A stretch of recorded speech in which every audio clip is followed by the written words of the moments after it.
Welcome to Fear and Greed Sunday feature. I'm Michael Thompson and hello, Adam Lang. Hello, Michael.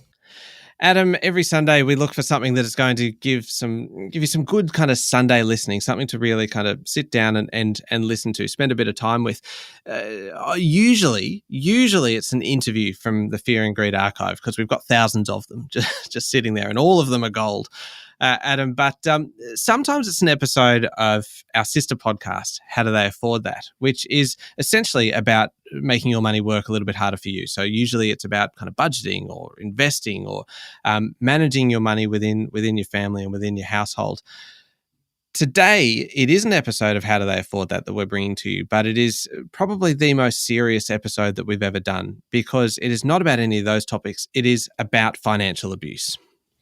Yeah, and so, Michael, this generally can be constrained to, hey, people who you think might be breaking up and how do they separate things, or it could just be people who aren't. But really it's about the influence over the financial assets between two people primarily and how that influence can be improper, that one party may be getting more than another and the sort of relationship dynamics that can exist between it. And Canna, who's had 20 years of financial planning experience, has seen so much of this. So if this is impacting you or impacting someone you know, this is a great way to learn about how pervasive this is and if you're sensing it, what to do about it.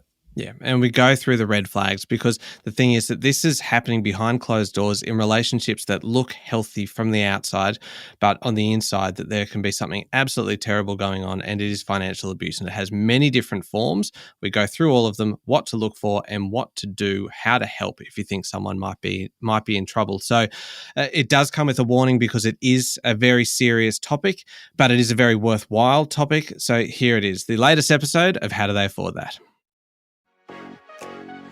Welcome to How Do They Afford That?, the podcast that peeks into the financial lives of everyday Australians. I'm Michael Thompson. I'm a writer and the co-host of the podcast Fear and Greed Business News. And as always, as I am every week, I'm joined by Canna Campbell, financial planner and founder of Sugar Mama TV, which is the financial literacy platform that you'll find on YouTube and podcasts and books and Instagram and, of course, your website, which has a whole lot of very useful resources. Hello, Canna. Good morning. How are you? I'm going well, thank you. I'm intrigued by today's topic because it's a really serious conversation today. Absolutely. And it actually might be quite a sensitive topic for a number of people. And so you should be aware of that as you're listening to it today, that it might be something that could cause some distress. Absolutely. For some people, because we're talking about financial abuse. And financial abuse is a form of domestic and family violence, isn't it? And it seems to be more common. I have seen so many different forms of financial abuse. Well, and I want to go through all of it today because we want to look at what it is. We want to look at some of the warning signs. We want to look at what to do if you or someone you know might be a victim of financial abuse. So let's start at the very beginning, the basics. What exactly is it? What is financial abuse? And I know, as you say, it can kind of take on many forms. So financial abuse is when someone uses power and control over money against another person that they're typically in a relationship with, or in fact, when people use it against each other. And there is this misconception that it only happens to people who are on the breadline, but that couldn't be further from the truth. Right. Yes. Financial abuse happens regardless of someone's financial situation. It happens just as much behind wealthy, so-called rich households. It happens between women and men and women, so it can happen both ways. Because that would be kind of one of the, I suppose, misconceptions about it then, that it would happen only in perhaps poorer households, perhaps where money is tighter to begin with, and that it would always be perhaps men against controlling women. And I would imagine in the same way that we are talking about this as a form of domestic violence, the vast majority is still men against women. Absolutely. How I have seen the other side of this as well. And also it happens to the elderly. It happens to children. It happens at a variety of different points in life and different ages. And it has nothing to do with someone's background and absolutely nothing to do with someone's education. Anyone can become a victim of financial abuse, and it is unacceptable. And we need to do as much as we possibly can to stop this.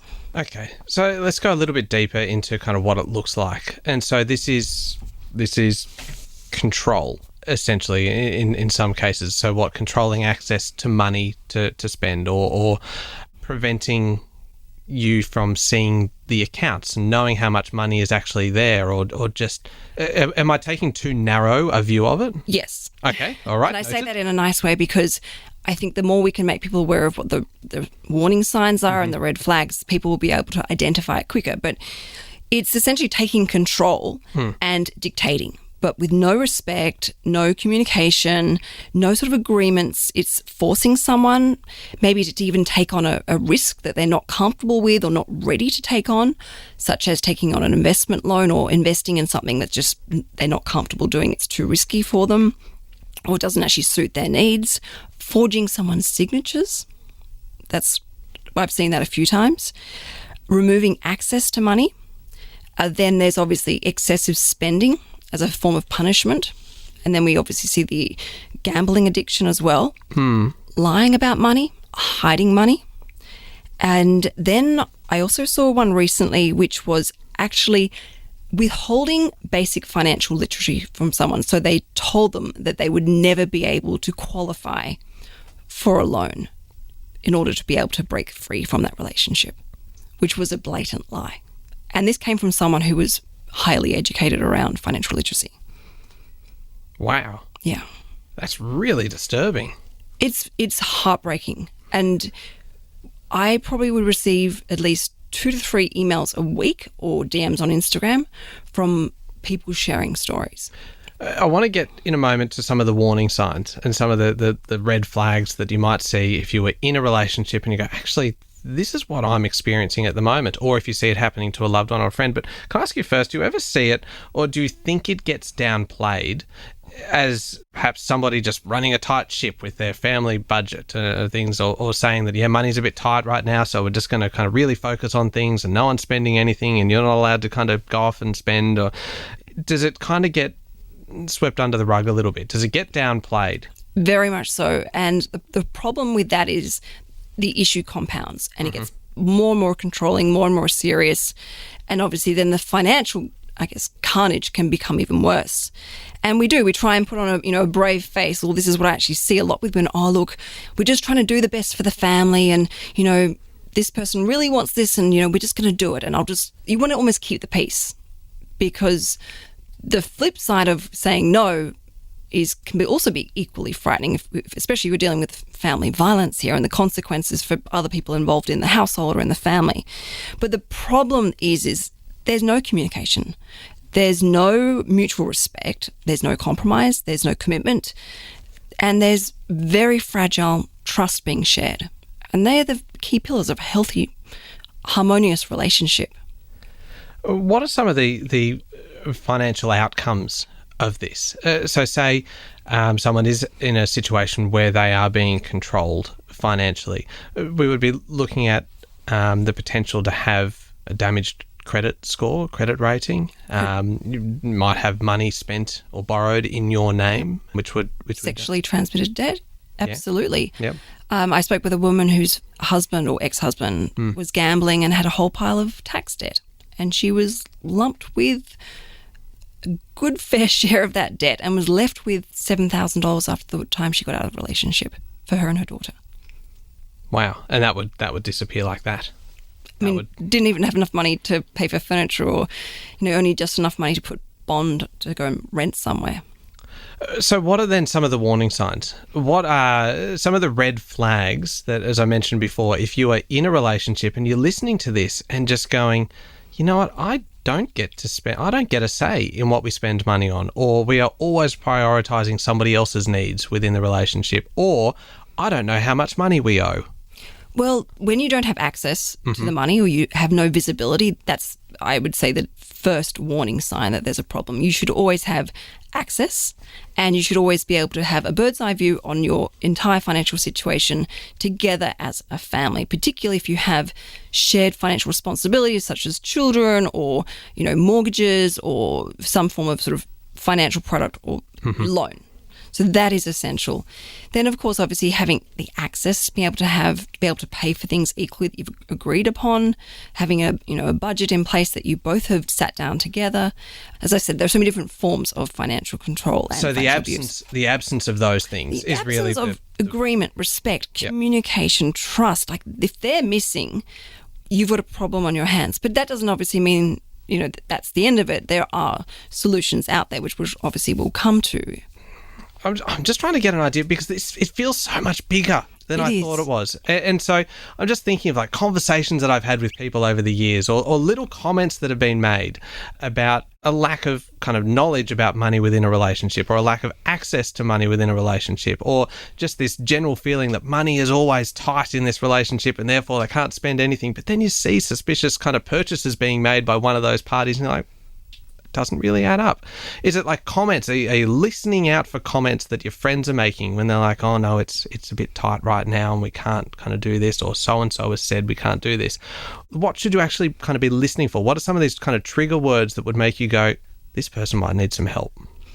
Well, I think with domestic violence and, people are very good at hiding it because it's, a lot of people behind closed doors are really ashamed of what's going on and they're trying to obviously keep up the appearance that everything is fine and everything's going along smoothly and, everyone's doing their best. So those comments, yes, where someone says, oh, I can't do this because I can't afford to because I don't have access to this money or I'm not allowed to. There are red flags. Even when someone makes a comment, for example, the situation where someone made a comment to me they would never qualify for a loan. Immediate red flag. Hang on, what are you talking about? That's not correct. So you really, it shows up in fleeting moments through conversations or through signs. And it's such a sensitive topic. Being aware of it is obviously incredibly important. But then you've got to hold the space if that person comes to you and asks for help, or you're worried about their own safety and well-being, which is even more serious. We'll get to in a second a few of the things that you can do to help someone, because really we're just kind of outlining the problem at the moment. And as I say, it's bigger than I thought it was. And we need to get to some really kind of practical tips of what you can do.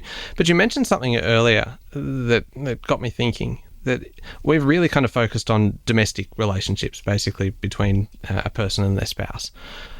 You mentioned, though, that it can also be kind of almost elder abuse, or it can be involving children as well. How does that play out? What does that look like? So elder abuse is becoming increasingly a serious issue, particularly with, people's obviously the aging population and baby boomers, and then we have things like dementia and Alzheimer's, and then people getting access to money that maybe shouldn't have, or they don't have the necessary powers of attorney in place or the right powers of attorney and haven't sort of gotten some quality legal advice that's independent. There's a lot of that going on. And the bank tellers are actually now trained, a lot of them, to actually identify this very quickly. But then you also see situations where children have perhaps inherited some money, or there have been plenty of situations in the media where, children were very famous, like look at Britney Spears. Yep. What has happened there, people have just taken control of her money and obviously spent it. And, regardless of what you think of her as an individual, she's suffered some element of financial abuse there. So, or children with maybe a disability, or something's happened to them and that someone's had to take over care of that child because maybe something's happened to the parents and they've gained access to the money and used the money not in a way that they previously agreed to. There's just so many different things that go on behind closed doors, and nothing shocks me anymore because I've just seen so many different elements, and money can bring out the worst in some people, sadly. Okay, we're going to take a quick break. This is very serious. And it is so prevalent, as you said at the top of the show, that this is something that we are hearing more and more about, and you can guarantee that there's an awful lot of it that we're not hearing about. And that's what we're trying to do today, is just bring a little bit more attention and a little bit more awareness to what is a very serious topic. We'll take a quick break, and in a moment we'll look at some of those things that you can do to help someone who might be in trouble. And now that we've gone through some of those red flags, some of those warning signs, what you need to do to actually help someone maybe to get out of that situation.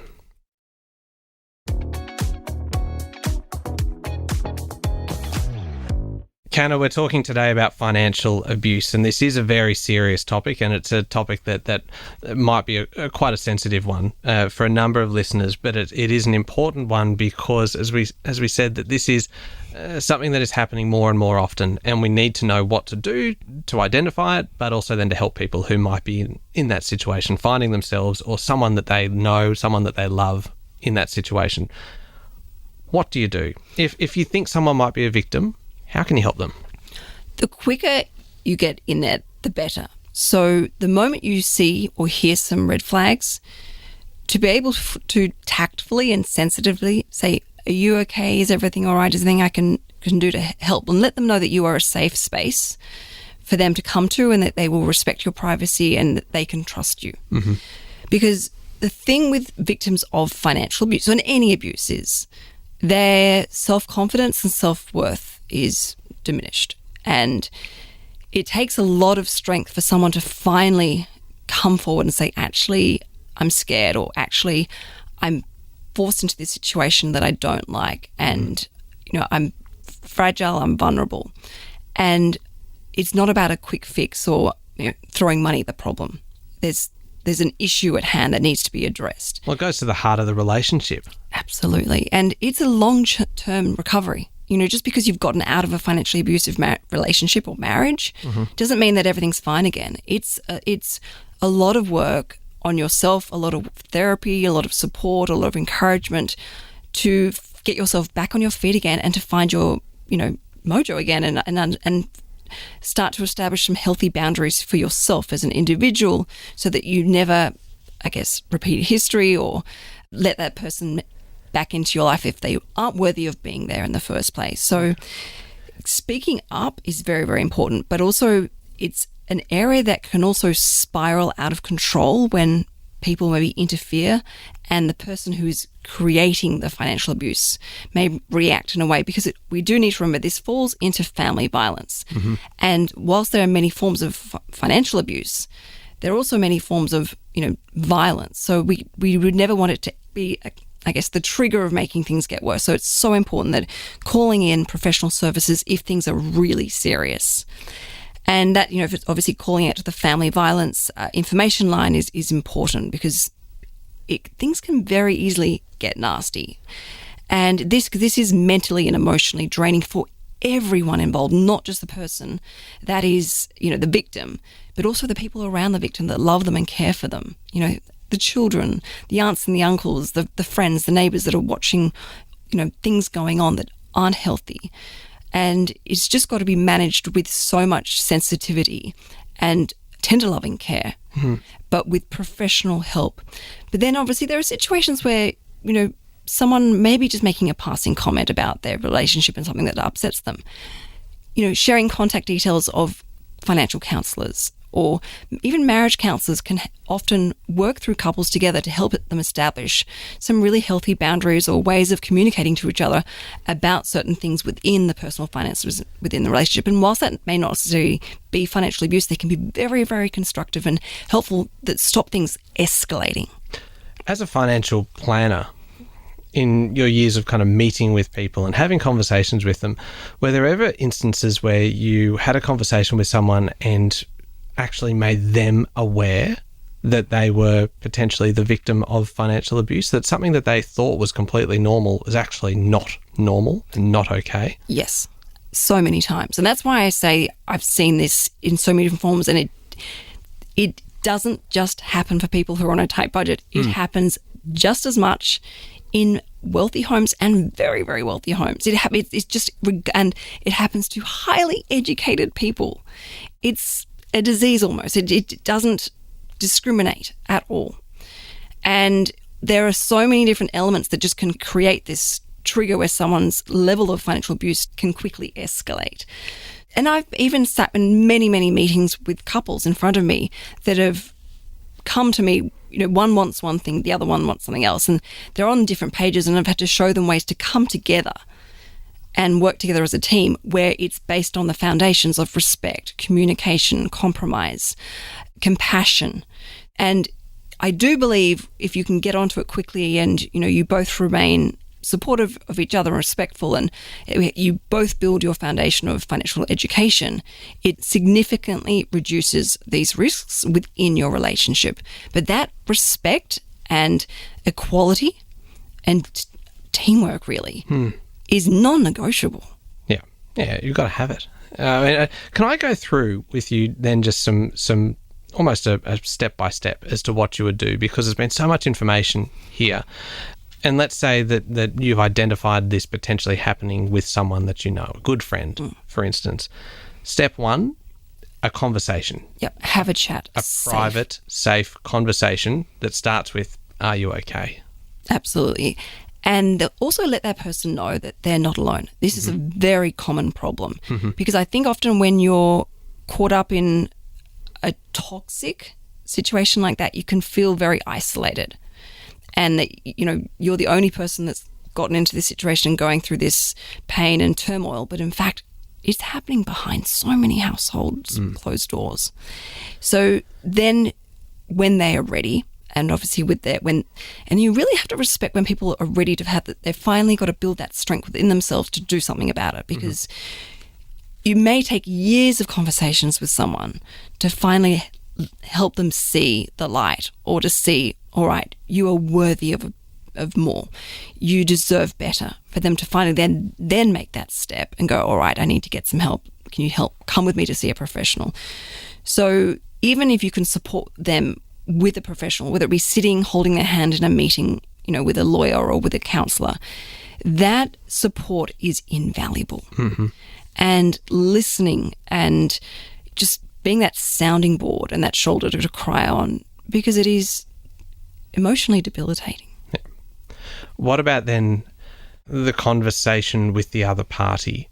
And that is something that I suppose it's impossible to give a kind of a blanket kind of piece of advice to, because there would be ones where perhaps the other party doesn't realise that they are controlling access, in which case it is a conversation about the respect within the relationship and the respect over money. But there might be other ones where there is a clear risk to the individual's safety if they go and have this conversation, and which is when the professional assistance and the professional services, whether that be a financial counsellor, whether it be police, might be needed. Absolutely. And this is a thing with financial abuse, because it comes in so many forms. It's very hard to actually put your finger on and identify it straight away. But whenever you feel restricted in any way and it doesn't feel right, there's something to explore and to have a conversation about. And some people genuinely don't realize what they're doing. Yeah. And it's not until someone of a professional background makes that person aware, because we're all very defensive when it comes to hearing something from our partner. Tom will tell me the plants need more water, and I was like, no, don't be ridiculous. But then someone will come in, a neighbour will pop over, or, someone will be in our home and they're like, your plants could do with some water. And I'll say, yes, you're right. So we naturally do have a defensiveness on hearing from our partners. So sometimes that professional, whether it be a financial planner, whether it be a financial counsellor, or whether it be, someone like a police officer, sometimes that's what it takes for them to start actually having a good, long, hard look at themselves and potentially make those changes and say, you know what, you're right, I'm really sorry, I wasn't aware of this. Let's do things differently now. But then obviously there's sometimes where people just can't make those changes, and it is just so incredibly frightening to watch. And it's so important that we start talking about this more so that people feel safe and are able to come forward if they need help. In terms of getting the advice, getting the assistance, and some reference material, some resources that people can actually use, moneysmart.gov.au. Yes, and then there's 1-800-RESPECT. There is the National Debt Helpline. There's Mob Strong Debtline for the Aboriginal communities.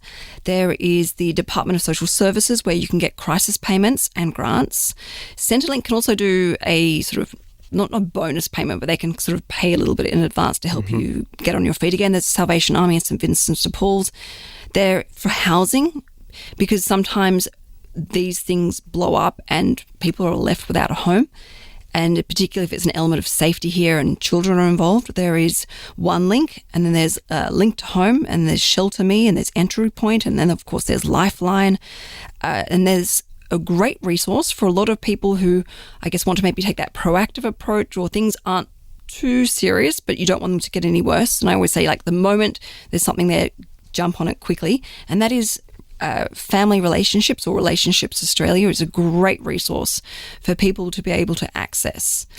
And, you know, it's like, start having these conversations with people that you trust. And if you see something's wrong, don't be afraid to say, is everything all right? You know, you can always talk to me. I'm always here and I'll always listen. And what you say stays in the vault. Is financial literacy and improving financial literacy part of trying to prevent this from becoming a problem? But because part of what you're saying today, though, is that even people who are very financially literate are still at risk of this. So it feels like there's no quick fix. I pull my hair out because, when I say I see so much of it, I see so much of it. It makes me feel sick. It starts with awareness, of course, which we've touched on, but education as early as possible. And we talk about social IQ and emotional IQ. We almost need a money IQ, not a financial IQ, but a money IQ. No one ever taught us how to do a budget. No one ever taught us how to look after a credit card responsibly, or this is what a share portfolio is. We almost need, in our educational system, this is how you do money, and this is how you do money as a relationship, as a family. You know, we need to be having these conversations where we show people how to do it the right way. Yeah. We need to be leading by example and talking, you know, to other people. Well, this is how we do money, and if we have a disagreement, this is how we figure it out. We've got to start creating and sharing more solutions for people so that it doesn't escalate. And people go, oh, you know what? I heard this couple talking about how they do their budgets together, and this is the regular catch-up they have. Maybe we could start trying to do that too. Yeah. So giving lots of resources and strategies that are practical and really empowering people to do things together. And I actually shared on TikTok, I put a video up sharing how Tom and I do money. And we pull everything together, regardless of how many hours we work or how much we earn. And it got about 550,000 views. Oh, wow. And something like 30,000 comments or something obscene. And looking through the comments, it was fascinating seeing what people wrote. But out of every, you know, a lot of people had some very toxic, nasty things to say about it. But any comment that was positive was by someone who had said, this is how we run our money together as a couple, and we've been married for 15, 20 years and never been happier. It's respectful. Whenever someone wrote something nice, they were saying, we've been doing this exact same system as well, and it works for us. And we don't fight, we don't argue. It's simple and effective. So I feel like we need to be giving people tools and ideas and the mindset and attitudes to take forward to put into a relationship so that you always have respect. I was looking earlier at the Money Smart website, and just they do simplify. This is moneysmart.gov.au, which is a really good kind of starting point. It's a brilliant resource, and just because it lists some of these things to look out for, and things that where the signs of a financially abusive person, that it's someone who controls your access to money or uses your money without your knowledge or your consent, signs legal documents on your behalf, or doesn't tell you what the documents that you are signing, what they're actually for, or threatens or punishes you. And this really kind of got to me when I was reading this, that they make you feel guilty if you don't give them money, or they isolate you or threaten you if you don't, or keep you away from your friends and your family if you don't kind of give them their money or support them in what they're trying to do with the household's money, or that they'll hurt you or punish you or threaten to do so if you don't do it. Or this one, which I just think is horrific. They make you feel stupid, or that you can't be trusted with money.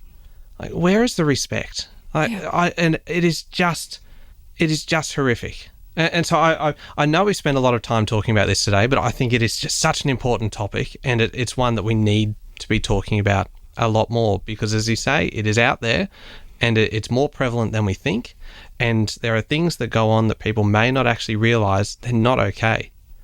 And so, look, Very passionate topic today. We've covered everything from the warning signs to look out for, what financial abuse actually is, kind of the many, many different shapes, the many different forms that it can take, and the fact that it doesn't just affect people in a low socioeconomic group, that it can be kind of very wealthy households, very wealthy people that might be victims of this as well. And really what to do if you or someone that you love might be a victim, and that it really does start with that conversation, and just know that they're not alone, that they've got support, and that they can talk to you about it, and that you are a safe person to talk to. It is a safe space, and that the first step is just speaking up and identifying that there is a problem. And then as soon as you do that, there are so many resources from moneysmart.gov.au to 1-800-RESPECT to all of those other ones that we talked about.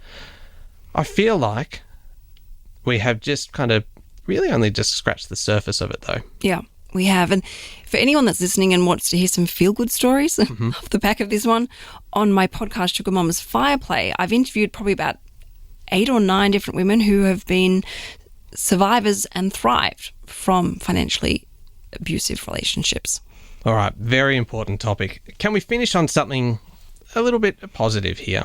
A savings hack. We used to do these at the start of the show, but we thought we'd pop them in at the end, just to give us something kind of tangible, something practical to take away to save a bit of money. And I'm going to jump in with this one because you know what, Canna?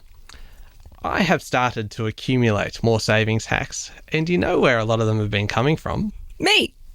No. I mean, admittedly, yes, in the past I have just repurposed your savings tips and given them as my own.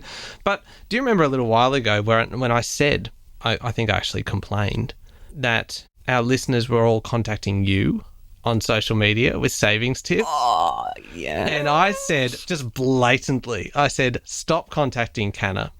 Go to my Instagram, Michael Thompson Author, and send me the tips instead, so that I finally have something to come back with. So I've been accumulating a few little savings tips and hacks from our listeners. Way. Mm-hmm. Oh. I know, which is actually, I feel neglected. It's really quite satisfying knowing that I've now got a few of these ones to use. But anyway, I've got a back to school savings tip. Okay. Because of course it is back to school time, and it is about school uniforms. Right, because school uniforms are so expensive, yes. and particularly when you have to buy it all through the school uniform shop. But it's just like it's an oldie but a goodie. This one about the fact that often for say primary schools, only the shirt actually needs to be regulation. Only the shirt will kind of have the logo on it. Everything else, the shorts, the pants, like anything else, whatever else you wear, can usually be bought at Kmart for about a third of the price. And yet you will often kind of be just drawn into the uniform shop and pay kind of triple for the official kind of school pants. You can get the same colour, the same style at Kmart for a third of the price, and you can save yourself a whole stack of money. There you go. Back to school savings tip. Do you not have a second-hand clothing room? Yeah, that's also an option as well. But if you didn't want to do that, then you can do this. Yes, fair enough. Yeah, or if they don't have the size in the second-hand clothing room. Good point. Sorry. Did you really just try to pick a hole in my savings tip? My son, Rocco, loses everything, and he's also growing at a rapid speed. So I'm constantly buying new school uniforms, but I always pick up the second-hand clothing, and I think I paid like $2 for some shorts not that long ago. Yeah, it's great, and the beauty of this is that then you can put these back into that second-hand clothing pool, and away you go. But I will agree, sometimes they're out of his size, so that is a very valuable point. I think. So you're withdrawing your criticism. So I am. Thank you. I appreciate that. All right, Canna, if anybody wants to hear more from you or kind of get access to more information, not give you savings tips, keep those coming to me, but where do we find you? You can always get in contact with me. Send me a DM on Instagram at SugarMamaTV, and also for anyone that is concerned about their safety and well-being, particularly around financial abuse, please know that I am also a form of support and will listen and be there for anyone that needs help. Yeah, well said. You can hear me every day with Sean Aylmer on Fear and Greed, Australia's best business podcast. Thank you very much for listening to How Do They Afford That Today. Remember, please, to hit follow on the podcast. Leave us a review as well. 5-star ratings, very much always appreciated. Next week, we are talking about one of your favourite times of year, Frugal February, but it's getting a little bit of a rebrand, isn't it? It is, and we're going international. We're going deep into some culture. I have no idea what you are planning for next week. I'm very, very intrigued. Don't miss it.